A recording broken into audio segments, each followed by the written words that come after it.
It came from... Let's get into this other one here. This one's from our Discord, from Joy Ahoy. This is, let's see here. I have a really general question. Right now, I'm in school for engineering, but most of my internships have entirely been in UX. And it seems like 99% of human factors jobs are in UX. What does the human factors field look like outside of digital, web, and mobile UX? As someone from Canada, are there any opportunities for engineering human factors jobs outside of defense and aerospace, and what do those look like?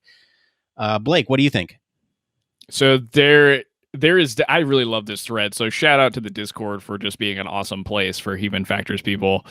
But the big thing that I see, at least in the States, in terms of who's hiring human factors people and where human factors engineering specifically has a lot of potential for pull, is the medical field. It is a place that is like really doing an overhaul and is doing some serious hiring of HF professionals, UX professionals, the whole gamut to change how products are made, change existing medical record technology, just tackle really kind of legacy problems that have always been there. And I think you would find in the medical field that HF, like being an HF practitioner, is highly valued, since there's requirements by the FDA, at least in the States. I'm assuming there's probably something similar in Canada that requires you to actually go through a very formalized process for medical device testing, in which a human factors person has to be involved. So there's a lot of opportunity there for sure. I do want to highlight one of our, I'm not going to call them out by name because I don't have their permission to, but I do want to highlight a comment that's made in our Discord Slack about this. And really it's what do you enjoy doing and what drove you to do human factors or get into engineering in the first place?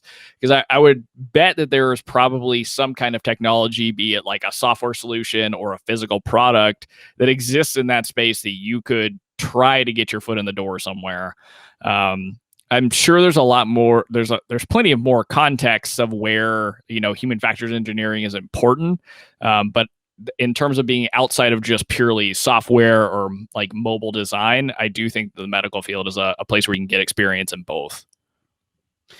Yeah, I answered this one in the Discord just to make sure, because this was asked a couple weeks ago here, and we had a break last week. But I do want to kind of restate what my answer was. But basically, yes, I think defense, aerospace, medical, those are the big three. And so, you're on the right track. They're on the right track in thinking that that's kind of the human factors sector. But I think there's more to it than that. And it's like finding a domain that's interesting to you. That's the other Discord member that you won't say their name, but they're quite active in there, and we love them. So, I will say, it's weird to say a blanket statement like human factors can be applied everywhere, but I think that's true. And it's just a matter of finding that niche of where you can apply it, and whether or not you have the right experience for it, right? I listed off a bunch of kind of niche domain areas that, aren't typically associated with human factors work. And I know folks that are in other industries like film and theme parks who, you might not typically think of that as human factors, but they certainly have applications in those areas.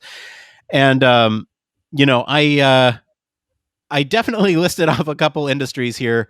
I'm looking for it. Hang on. I got to pull it up because I didn't pull it into this. Let's see here. So I mentioned that there are a couple different industries in which you could look at, and they were zoo or theme parks, public space layouts, teledildonics. If you don't know what that is, go Google it. Human factors of training materials, so like written or digital tools or videos. So maybe pick any way to display information. You can do a deep dive on it. So like color, font, loading screens. This is like research threads, right?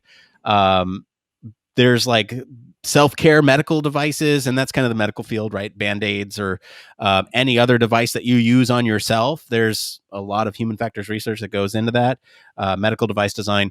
Children's products are another huge thing that could use human factors, because children interact with the world differently than we do, and so there's special considerations that need to be taken into the product's design for that specific for specific age groups. Even, it breaks down, 0 to 3 months is going to have something different than 18 to 24 months. So that's another interesting aspect. So I think there's a variety of different industries in which human factors can be applied to that may not necessarily you might not necessarily think of human factors first, but I think defense, aerospace, medical are the big three where there's like government standards that need to be applied.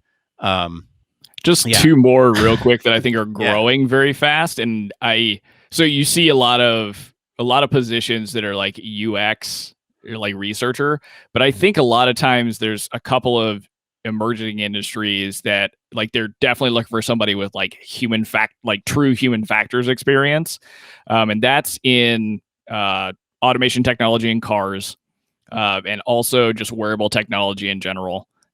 Understanding a lot more of context of use and the impact of context of use for things like everything from like a Fitbit to like we talked about medical like glucose monitors and stuff that you wear all the time.